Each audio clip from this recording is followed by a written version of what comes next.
नमस्कार दोस्तों, कैसे हैं आप सभी। उम्मीद करती हूँ बहुत अच्छे होंगे। आप सुन रहे हैं केसी स्कैरी चैनल। दोस्तों, हमारी कहानी जो चल रही है जिसका नाम है गोधी गर्भावती, उसका चौथा भाग आप सब सुन चुके हैं।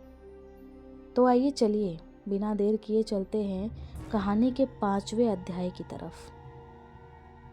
दोनों के काफ़ी देर से चल रहे वाद विवाद को राजा के छोटे भाई वीर प्रताप सिंह ने सुना और उसने सोचा कि यही मौका है। भैया कृष्णदेव को अगर मैं गलत साबित कर दूं, तो उनकी राजगद्दी मुझे मिल सकती है। अगर राजपुरोहित जी को और मंत्रीगणों को ये भरोसा हो गया कि राजा कृष्णदेव अब राजगद्दी संभालने लायक नहीं रहे, तो खुद ब खुद सत्ता मेरे हाथों में आ जाएगी। और इसका फ़ायदा उठाते हुए वीर प्रताप सिंह बीच में बोल पड़ा। साथ ही उसने राजमाता और तीनों रानियों को चुपके से संदेशा भिजवाया। वीर प्रताप सिंह ने कहा कि दासी जाओ, जाकर राजमाता और तीनों रानियों सा को लेकर आओ। उन्हें संदेशा पहुंचा दो कि वो तुरंत ही महल के प्रांगण में पधारे। वीर प्रताप सिंह ने कहा, अपनी हद में रहो मधुलिका। क्या तुम नहीं जानती, हमारे राजा साहब से इस तरह से बात करने पर तुम्हें अपनी जान से भी हाथ धुलना पड़ेगा। तुम इस तरह का इल्ज़ाम हमारे राजा साहब पर नहीं लगा सकती। तुम्हारी औकात ही क्या है। मधुलिका ने कहा, हमने आपके राजा साहब पर किसी प्रकार का कोई इल्ज़ाम नहीं लगाया है। पूरा राजमहल जानता है कि हमारा राजा साहब के साथ क्या रिश्ता है, लेकिन ये आज हमारे रिश्ते को तब ख़त्म करना चाहते हैं जबकि हम इनकी औलाद को जन्म देने वाले हैं। तभी वहाँ राजमाता भवानी देवी और उनके साथ रानी सुमुखी, रानी पद्मा और रानी भार्या, राजा की बहन भैरवी देवी के साथ वीर प्रताप सिंह जी की पत्नी शिवानी प्रताप भी वहाँ पहुँची। और ये बात सुनकर कि मधुलिका राजा साहब के बच्चे की माँ बनने वाली है, सभी सन्न रह गए। वहाँ खड़े मंत्रीगण और राजपुरोहित जी के भी पैरों के नीचे से जमीन निकल गई। राजमाता ने कहा, क्या कहना चाहती हो तुम होश में तो हो। मधुलिका ने जवाब दिया, जी राजमाता, आज मैं जो कुछ भी बोल रही हूँ वो पूरे होशो हवास में बोल रही हूँ। मैं आपके बेटे इस साम्राज्य के राजा कृष्णदेव राय प्रताप सिंह जी के बच्चे की माँ बनने वाली हूँ, और इसी डर से इन्होंने मुझे अपने रास्ते से हटाने का इंतज़ाम किया है कि मेरे बच्चे को इन्हें अपनाना पड़ेगा, जिससे इनके मान सम्मान पर कोई बुरा असर ना पड़े, इसलिए इन्होंने ये हरकत की। कृष्णदेव राय ने कहा, खामोश, तुम हम पर गलत इल्ज़ाम लगा रही हो। हमें तो ये खबर ही नहीं थी कि तुम पेट से हो, बल्कि हमें तो इस बात की खुशी है कि तुम हमारे बच्चे को जन्म देना चाहती हो, हमारे वारिस को जन्म देना चाहती हो। मेरे तीनों रानियों ने मुझे जो सुख नहीं दिया वो तुम्हारी बदौलत मुझे मिल रहा है, तो मैं ऐसा क्यों करूँगा। राजा कृष्णदेव राय मधुलिका के करीब जाता है और उसकी तरफ देखते हुए कहता है, मधुलिका, हम इस बात से बहुत खुश हैं कि तुम हमें हमारा वारिस देने वाली हो, और इस बात से दुखी भी हैं कि तुम्हारी ये हालत किसने की। तुम बस उसका नाम बताओ, मैं उसे कड़ी से कड़ी सज़ा दूंगा। मधुलिका ने जवाब दिया, राजा साहब, देर रात में कल अपने कक्ष में विश्राम कर रही थी कि तभी एक दासी वहाँ पहुँची और उसने मुझसे कहा कि पास वाली अंगूर की बाग में मुझे आपने बुलाया है, और ये भी कहा कि मैं जल्द से जल्द वहाँ पहुँचूँ। काफ़ी रात हो गई थी, लेकिन मैंने आपकी आज्ञा का पालन करना ठीक समझा और तुरंत अपनी दासियों के साथ वहाँ पहुँच गई। मगर राजा कृष्णदेव राय ने पूछा, मगर क्या मधुलिका, बेझिझक बताओ, तुम्हें डरने की आवश्यकता नहीं है। मधुलिका ने कहा, राजा साहब, जब मैं अपने दासियों के साथ वहाँ पहुँची तो वहाँ कोई भी नहीं था। मैंने सोचा कि अगर आप मेरे साथ ठिठोली कर रहे हैं, यही सोचकर मैं वहाँ थोड़ी देर बैठ गई कि आप कहीं ना कहीं से शरारत करते हुए मेरे पास आएंगे। मगर ऐसा नहीं हुआ। कुछ देर इंतज़ार करने के बाद मैं अपने दासियों के साथ वापस जाने लगी कि तभी किसी ने रस्सियों के सहारे मुझे पेड़ से बांध दिया और साथ ही साथ मेरी दासियों को भी, और कुछ सिपाहियों ने आकर हमें चारों तरफ से घेर लिया। राजा साहब ने कहा, अगर मैं उन सिपाहियों का चेहरा तुम्हें दिखाऊं तो क्या तुम पहचान लोगी कि वो सिपाही कौन थे जिन्होंने तुम्हें अगवा किया?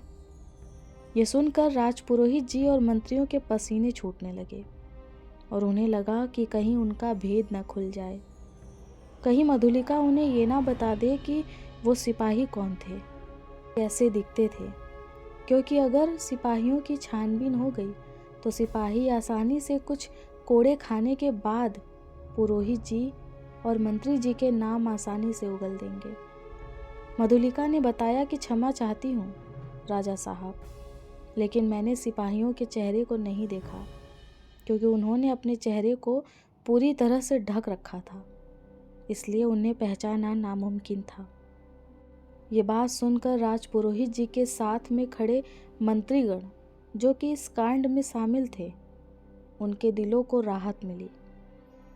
शिवानी प्रताप सिंह ने अपने पति वीर सिंह से कहा, देख रहे हैं आप, ये तमाशा बड़ा ही मज़ेदार है।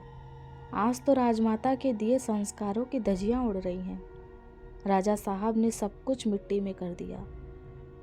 आप क्या मुंह दिखाएंगे राजमाता हमारे साम्राज्य को? हमारे साम्राज्य का उत्तराधिकारी राजा कृष्णदेव राय प्रताप की एक नचनिया के प्यार में पागल हैं। वीर प्रताप सिंह ने कहा, हाँ तो बस आप देखती जाइए, इस राजगद्दी पर हमारे बैठने का वक्त आ गया है।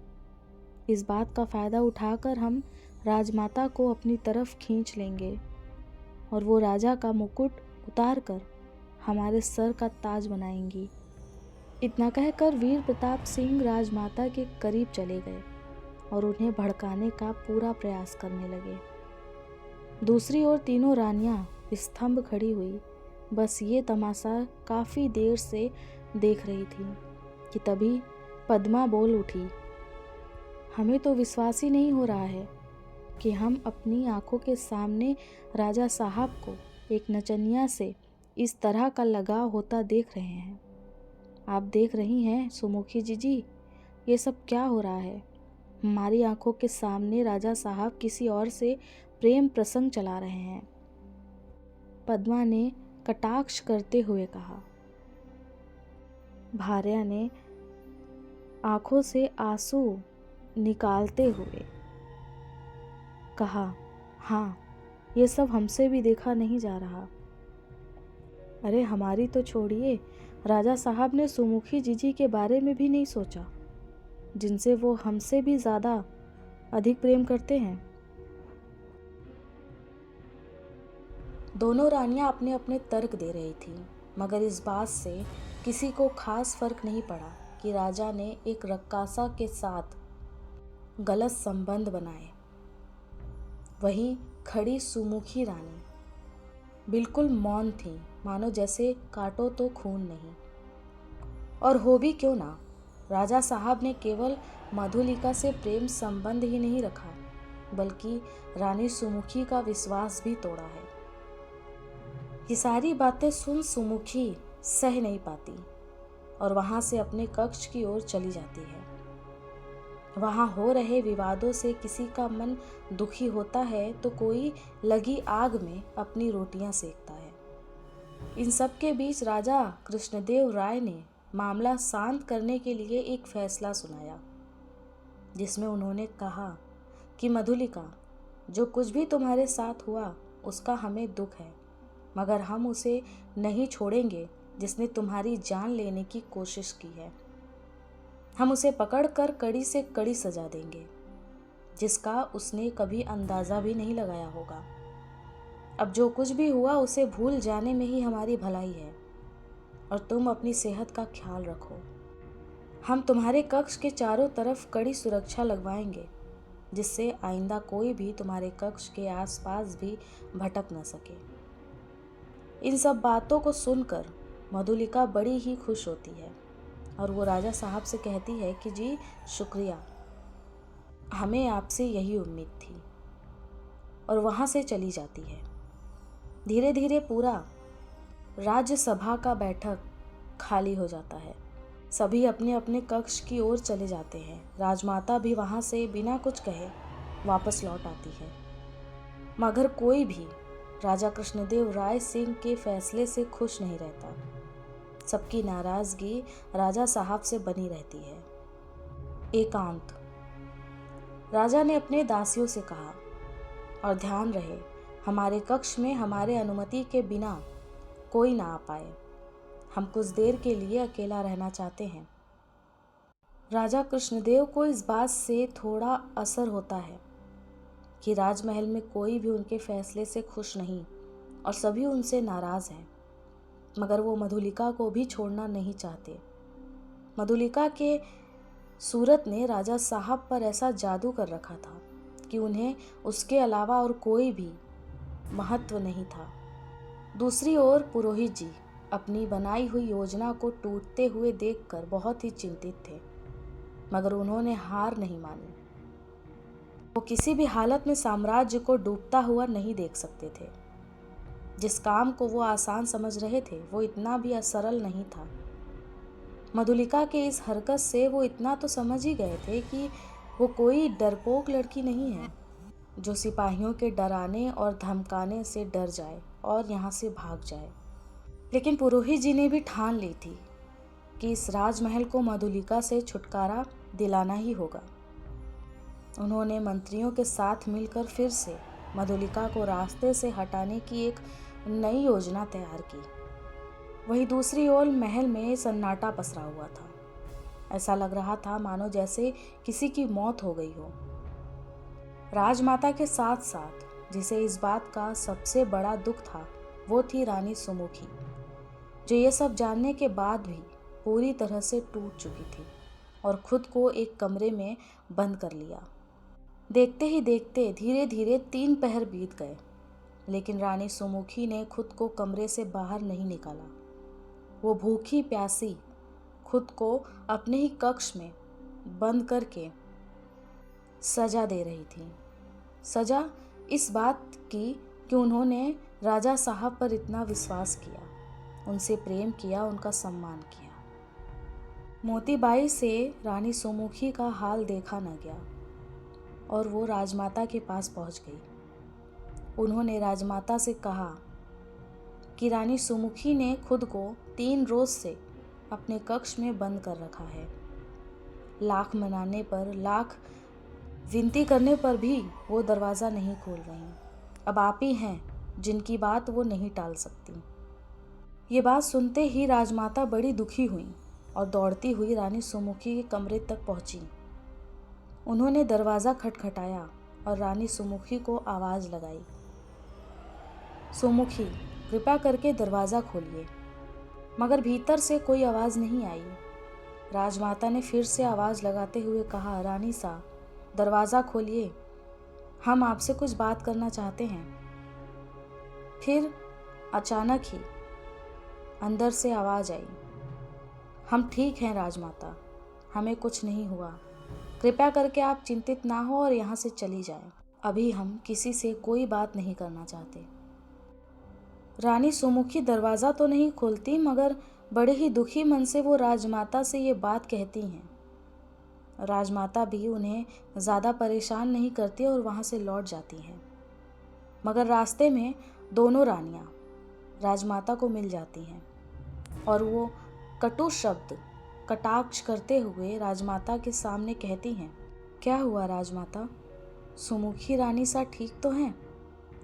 राजमाता उन दोनों के ढंग जानती थीं, इसलिए उन दोनों से बिना कुछ बात किए, बिना कुछ कहे वो वहाँ से चली गई और मोतीबाई वही दरवाजे पर खड़ी रही। रानी भार्या ने कहा, लो कर लो बात, हम तो जीजी सा का हाल चाल लेने आए थे, मगर उन्हें तो खुद को ही एक कमरे में कैद कर लिया है। अब ना जाने कितनी नौटंकी बाकी है। रानी पद्मा ने कटाक्ष करते हुए कहा, हाँ, हमें क्या करना है? वैसे कौन सा कोई नया काम कर दिया है राजा सा ने? पहले भी तो उन्होंने बहुत सी रानियाँ युद्ध में जीती और विवाह किया था। पता नहीं रानी सुमुखी इतना भड़क क्यों रही हैं। ऐसा कहती हुई दोनों रानियां वहां से लौट आती हैं।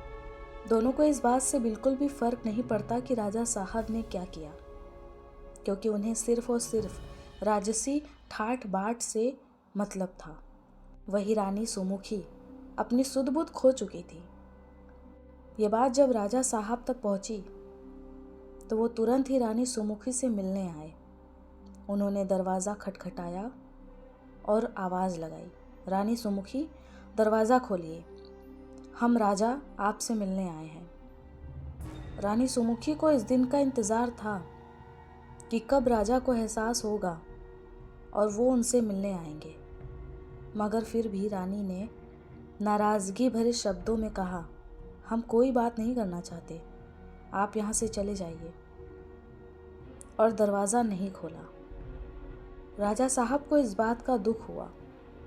ऐसा कभी नहीं हुआ था कि वो रानी सुमुखी के घर के दरवाजे के पास खड़े हों और उन्होंने दरवाज़ा ना खोला हो। उन्होंने मोती बाई की तरफ देखा, लेकिन मोती ने भी अपनी नज़र नीची कर ली। उसके चेहरे पर नाराज़गी थी। राजा समझ रहे थे। बिना कुछ कहे ही वो वहाँ से लौट आए। राजा कृष्णदेव राय ने जो गलती की थी, उस गलती का उन्हें तब भी एहसास नहीं हुआ। राजा अपनी ही मस्त में घूम रहे थे। रानी सुमुखी ने उनसे अपने सारे रिश्ते खत्म कर लिए। रानी सुमुखी ने खुद को राजा के बंधनों से आज़ाद कर लिया। कुछ रोज़ बाद उन्होंने मोतीबाई के हाथों से एक चिट्ठी उन्हें पहुंचाई। उसमें लिखा था, प्रणाम राजा साहब, आप मुझे शायद भूल गए होंगे, इसलिए आपको याद दिला रही हूँ। मैं आपकी पहली रानी सुमुखी, जिसने ये खत आपको लिखा है। मैं आपसे कोई सवाल नहीं करूँगी और ना ही मुझे किसी चीज़ का जवाब चाहिए। मैं बस आपको ये बताना चाहती हूँ कि आज से और अभी से मैं रानी सुमुखी राजा कृष्णदेव राय प्रताप सिंह की धर्मपत्नी, इस राजमहल की पहली रानी, अपने ईश्वर को साक्षी मानकर आपसे यानी अपने पति से सारे रिश्ते नाते खत्म कर रही हूँ। आज से आपका और हमारा कोई संबंध नहीं। ये खत पढ़कर आपको हमारी याद ज़रूर आएगी और आप हमसे बात करने हमारे कक्ष आएंगे। इसलिए हम पहले ही इस राजमहल से दूर चले गए। जब तक ये खत आप तक पहुँचेगा, हम आपसे कोसों दूर जा चुके होंगे। हमें ढूंढने का प्रयास मत कीजिएगा। आपकी रानी सुमुखी।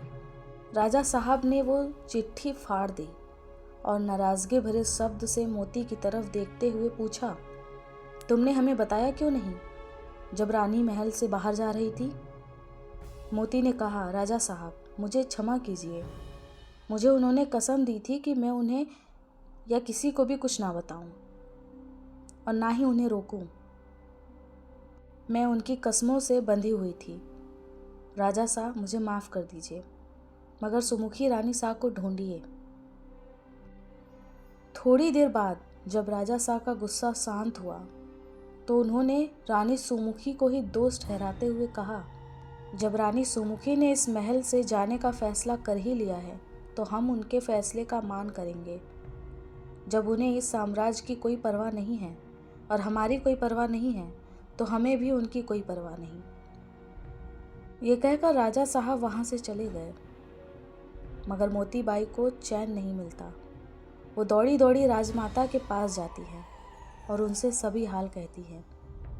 राजमाता को जैसे इस बात की खबर लगती है, वो सिपाहियों को बुलाकर उन्हें रानी सुमुखी के खोज में लगा देती हैं और तुरंत ही राजा कृष्णदेव को अपने कक्ष में बुलवा देती हैं, जहाँ पर राजा के साथ साथ उनकी बहन भैरवी देवी, उनका पति बिट्ठुल सिंह, भाई वीर प्रताप सिंह, उनकी पत्नी, दोनों रानियां भार्या और पद्मा मौजूद होते हैं।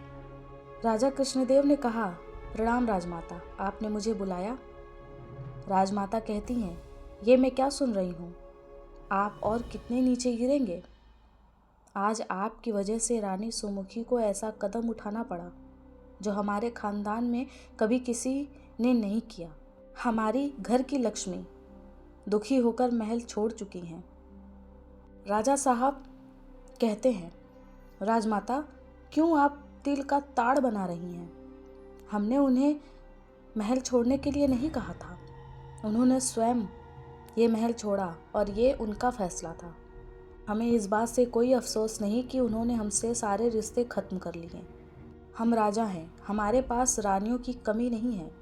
हम जिसे चाहें, जब चाहें, जहाँ चाहें विवाह कर सकते हैं।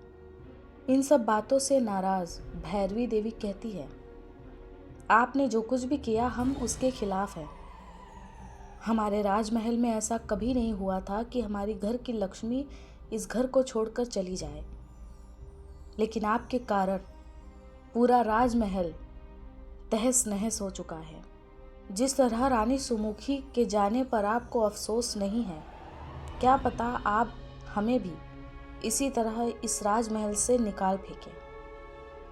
इससे बेहतर तो यही होगा कि हम खुद यहाँ से चले जाएं। इसलिए हमने फैसला किया है कि हम और हमारे पति कल ही यहाँ से प्रस्थान करेंगे। इस बात से राजा साहब को थोड़ी परेशानी होती है और वो कहते हैं, नहीं बहना, तुम्हें यहाँ से जाने की आवश्यकता नहीं है। ऐसा ना कहो, तुम हमारी बहन हो। मगर राजा साहब की बहन नहीं मानती और वो कहती है कि नहीं, हम यहाँ से जाना चाहते हैं। अब और एक पल भी यहाँ हमारा दम घुट रहा है, हम नहीं रुक पाएंगे। इतना कहकर वो वहाँ से चली जाती है। अपनी बहन की कही हुई बातों का राजा कृष्णदेव पर थोड़ा असर होता है और उसे अपनी रानी सुमुखी की याद सताने लगती है। राजा को यह एहसास होने लगता है कि कहीं ना कहीं उसने कोई ना कोई गलती तो की है, जिसकी वजह से उसका पूरा परिवार शायद उससे बिछड़ गया है। हम उसे ठीक करने का शायद ही कोई रास्ता हो। सबके दिलों में जो उसने नफरत पैदा कर दी, उसे मिटाना राजा को मुमकिन नहीं लग रहा था। ये बात सोच सोच कर कृष्णदेव थोड़ी चिंतित हो रहा था कि तभी राजा के कानों तक मधुलिका के गीतों की मीठी आवाज पड़ी और वो पहले की तरह ही मंत्रमुग्ध हो गया। मधुलिका के कक्ष की ओर खींचा चला गया। जब राजा कृष्णदेव मधुलिका के कक्ष में पहुंचा तो उसने देखा कि मधुलिका अपनी सखियों के साथ नृत्य अभ्यास कर रही थी। राजा को देख मधुलिका की सखियां अभ्यास बंद करके उठकर वहां से चली गई। मधुलिका कहती है, प्रणाम राजा साहब, कहिए कैसे आना हुआ? आज हमारे कक्ष में इतनी रात गए। लगता है आज चांद हमारे कक्ष से ही निकल आया है। राजा कृष्णदेव कहते हैं, मधुलिका क्या आप हमसे नाराज हैं? वो हंसती हुई कहती हैं, नाराज? हम आपसे भला क्यों नाराज होंगे? हाँ, जब हमें आपके सिपाहियों ने अगवा कर लिया था तब हमें लगा कि उसने आपका साथ दिया, मगर जब ये बात सामने आई कि आपको तो हमारे अगवा होने की खबर भी न थी, तब हमने सोचा कि इसमें आपकी तो कोई गलती नहीं। इसलिए हमारा गुस्सा शांत हो गया। अब हम आपसे नाराज नहीं हैं। राजा कृष्णदेव बड़ी ही तसल्ली के साथ कहते हैं, धन्यवाद आपके इस माफ़ी के लिए। मधुलिका ने कहा, राजा साहब आइए, पधारिए। ऐसा कहकर उसने मधुलिका ने राजा साहब के हाथों में जाम पकड़ा दी। राजा साहब भी थोड़े चिंतित थे और उन्होंने भी जाम का सेवन किया।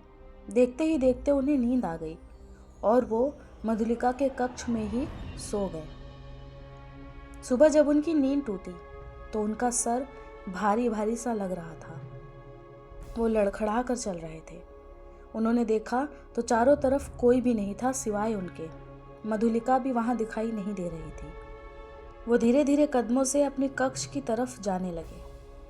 जैसे ही कृष्णदेव अपने लड़खड़ाते हुए पैरों से चलकर अपने कक्ष की तरफ बढ़ रहा था कि तभी उसके सामने एक सिपाही आकर खड़ा हुआ। सिपाही ने कहा, प्रणाम राजा साहब, आपके पास एक ज़रूरी सूचना लेकर आया हूँ। बात बहुत गंभीर थी, इसलिए आपके कक्ष तक आना पड़ा। कृष्णदेव ने कहा, कहो क्या बात है? सिपाही ने बताया कि महाराज अभी थोड़ी देर पहले ये खबर मिली है कि पास के बगीचे में एक मृत शरीर मिला है जो कि एक महिला का है। शिनाख्त करने पर यह पता चला कि वो मृत शरीर महान नर्तकी मधुलिका का है। ये सुनकर राजा के तो होश उड़ गए। उसने कहा, क्या बोल रहे हो तुम? अभी थोड़ी देर पहले तो मधुलिका मेरे साथ।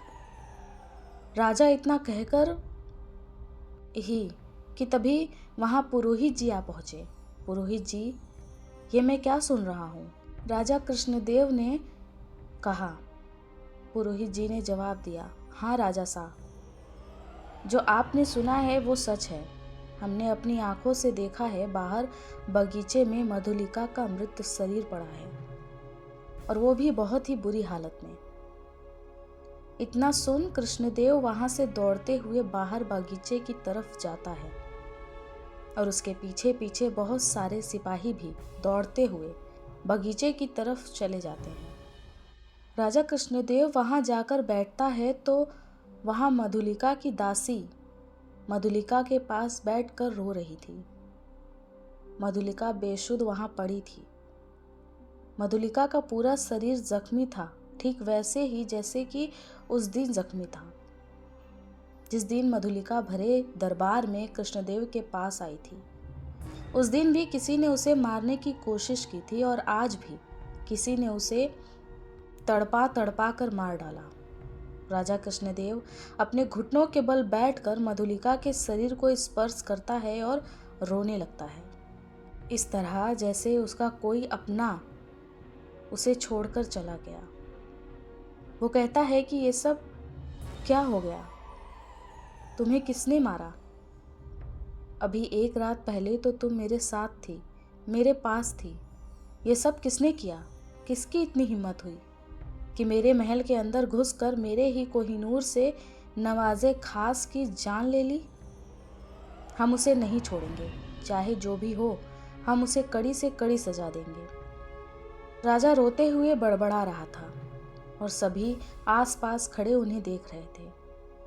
वो ये कहकर मधुलिका के पांव को पकड़कर उस पर अपना सर रखकर रोने लगे।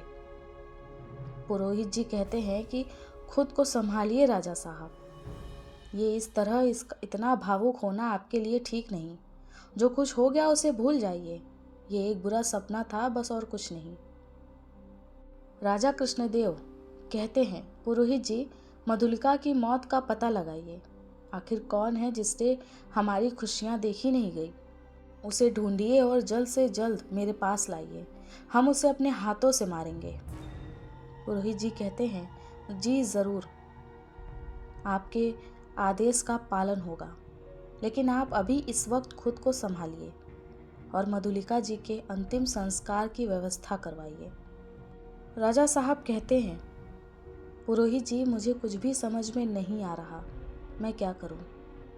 अब आप ही बताएं, आपसे बेहतर मधुलिका का अंतिम संस्कार की विधि कौन बता सकता है?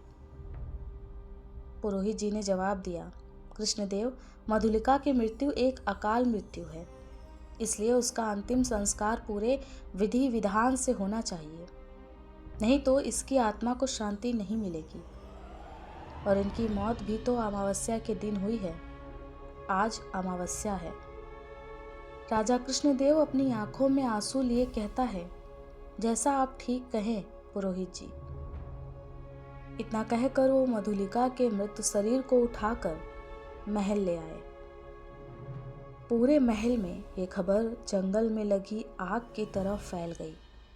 जब ये बात राजमाता के कानों तक पहुंची तो वो भी दौड़ी दौड़ी उस जगह पर पहुंची जहां पर राजा ने मधुलिका के शव को रखा था। सभी मंत्रीगण पुरोहित जी के साथ वहां पहले से मौजूद थे। धीरे धीरे राजमाता के साथ दोनों रानियां वीर प्रताप सिंह, भैरवी देवी और शिवानी प्रताप सिंह भी वहां पर पहुंच जाते हैं। सभी की आंखों को यकीन नहीं होता कि मधुलिका अब इस दुनिया से जा चुकी है। सामने पड़े मधुलिका के शव को देखकर सबकी आंखें फटी की फटी रह जाती हैं। और फिर कुछ समय बाद सबने मिलकर मधुलिका के शव का विधि पूर्वक अंतिम संस्कार किया। पुरोहित जी ने 101 पंडितों को बुलाकर हवन पूजा करवाया, जिससे मधुलिका की आत्मा को शांति मिल सके। बड़े बड़े ज्ञानी पंडितों के सलाह से पुरोहित जी ने भी ये फैसला लिया कि अमावस्या में मधुलिका की मृत्यु हुई है। कुछ ग्रह नक्षत्रों के उलट पुलट होने के कारणवश मधुलिका के अस्थियों को गंगा में विसर्जित नहीं कर सकते, अपितु उसकी अस्थियों को किसी बरगद के पेड़ या फिर किसी ऐसी जगह जहाँ पर कोई आता जाता न हो, वहाँ पर गहरा गड्ढा खोदकर उसकी अस्थियों को वहाँ गाड़ सकते हैं। शायद महापंडितों और महाज्ञानी पुरोहित जी से यही गलती हो गई थी। उन्होंने सिर्फ मधुलिका को देखा और उसके हिसाब से उसके अंतिम संस्कार की विधि पूर्ण की, मगर वो भूल गया कि मधुलिका अकेली नहीं मरी थी। उसके साथ उसके पेट में पल रहा नवजात शिशु भी दयनीय मृत्यु प्राप्त किया, जो कि राजा कृष्णदेव की संतान थी। इसी वजह से मधुलिका मृत्यु के बाद लावसत कहलाई। और पुराणों में ये लिखा था कि जब कोई स्त्री बच्चे को जन्म देते समय या फिर अपने पेट में पल रहे नवजात बच्चे को लेकर अपने साथ मर जाती है या फिर उसे किसी के द्वारा मार दिया जाता है, तो वो अकाल मृत्यु होने के कारण लावसत कहलाती है और उसकी आत्मा तब तक भटकती रहती है जब तक वो अपना बदला नहीं ले लेती। अब चाहे वो अमावस्या में मरी हो या फिर किसी आम रोज। सभी ने सोचा कि अब तो मधुलिका का अंतिम संस्कार हो गया, उसकी आत्मा को शांति भी मिल गई। अब उससे ना ही कोई खतरा है और ना ही कोई डर। सभी ने राहत की सांस ली, मगर किसी को कहाँ पता था कि नियति क्या करना चाहती है। उसे तो कुछ और ही मंजूर था। मधुलिका के अज्ञात मृत्यु के बाद सभी ने इसे एक बुरा सपना समझकर भुला दिया। राजा कृष्णदेव राय प्रताप सिंह भी कुछ दिनों में मधुलिका को भूल चुके थे। किसी ने भी ये पता लगाने की कोशिश नहीं की कि आखिर मधुलिका की जान कैसे गई। लेकिन मधुलिका खुद को इतनी आसानी से सबको भूलने नहीं देने वाली थी। पूरे महल में मधुलिका के अकाल मृत्यु के चर्चे होने लगे। पूरी तरह से महल में खौफ का मंजर छा गया। वहीं दूसरी ओर राजमाता को सिर्फ और सिर्फ अपनी बहू सुमुखी की चिंता हो रही थी, जो कि महल से जा चुकी थी। कई महीने बीत चुके थे, मगर सुमुखी का कोई भी पता नहीं लगा रहा था। फिर एक दिन अचानक एक सिपाही एक चिट्ठी लेकर राजमाता के कक्ष में पहुंचा। उसने कहा, प्रणाम राजमाता, ये खत आपके लिए आया है। हमसे कहा गया है कि ये सिर्फ आपके हाथों में ही दिया जाए, इसलिए मैं यहाँ ले आया। ये खत भानगढ़ से आया है। आखिर कौन सी खबर होगी उस खत में जो कि राजमाता के लिए आई थी? ये जानने के लिए कहानी का अगला भाग ज़रूर सुने। आपके सब्र का इम्तिहान लेते हुए ये कहानी मैं यहीं ख़त्म करती हूँ।